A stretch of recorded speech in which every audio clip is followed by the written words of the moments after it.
حضرت علی رضی اللہ تعالیٰ عنہ کا فرمان ہے، جو آدمی اپنی قدر آپ نہیں جانتا تو کوئی دوسرا آدمی بھی اس کی قدر نہیں پہچانتا۔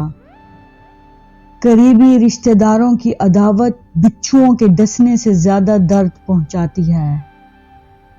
سب سے پہلی عبادت یہ ہے کہ انسان مصیبت میں صبر کر کے اللہ تعالیٰ کی طرف سے مدد کا منتظر رہے۔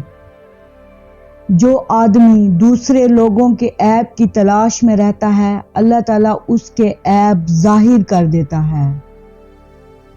زیادہ مذاق کرنے سے آدمی کی عزت چلی جاتی ہے اور لوگوں سے دشمنی پیدا ہو جاتی ہے۔ مصائب کا مقابلہ صبر سے اور نعمتوں کی حفاظت شکر سے کرو۔ جب آنکھیں نفس کی پسندیدہ چیزیں دیکھنے لگیں تو دل انجام سے اندھا ہو جاتا ہے۔ جو ظلم کے ذریعے عزت چاہتا ہے، اللہ اسے انصاف کے ذریعے ذلیل کرتا ہے۔ انسانیت بہت بڑا خزانہ ہے، اسے لباس میں نہیں، انسان میں تلاش کرو۔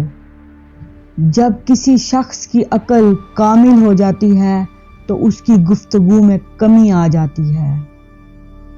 عقل مند وہ ہے جو اپنی زبان کو غیبت سے بچائے، اور مومن وہ جس کا دل شک سے پاک ہو۔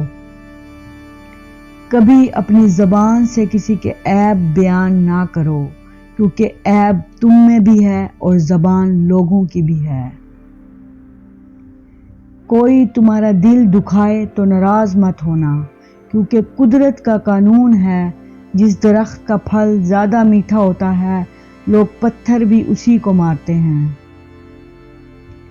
اخلاق وہ چیز ہے جس کی قیمت کچھ نہیں دینی پڑتی، ہاں مگر اس سے ہر انسان خریدا جا سکتا ہے۔ اچھے لوگوں کا تمہاری زندگی میں آنا تمہاری قسمت ہوتی ہے، اور انہیں سنبھال کر رکھنا تمہارا ہنر۔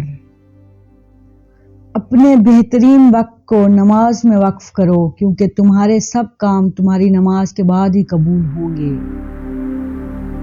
اتنے خشک نہ بنو کہ توڑ دیے جاؤ، اور اتنے نرم نہ بنو کہ نچوڑ دیے جاؤ۔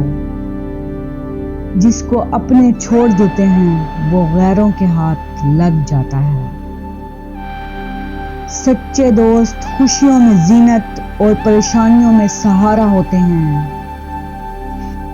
عزم سے پہلے سوچ لو، آگے بڑھنے سے پہلے مشورہ کر لو، اور حملے سے پہلے غور کر لو۔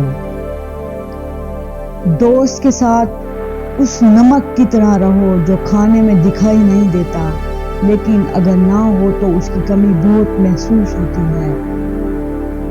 ہمیشہ سچ بولو تاکہ تمہیں قسم کھانے کی ضرورت نہ پڑے۔ اچھے لوگوں کی ایک نشانی یہ بھی ہے کہ ان کو یاد رکھنا نہیں پڑتا، وہ یاد رہ جاتے ہیں۔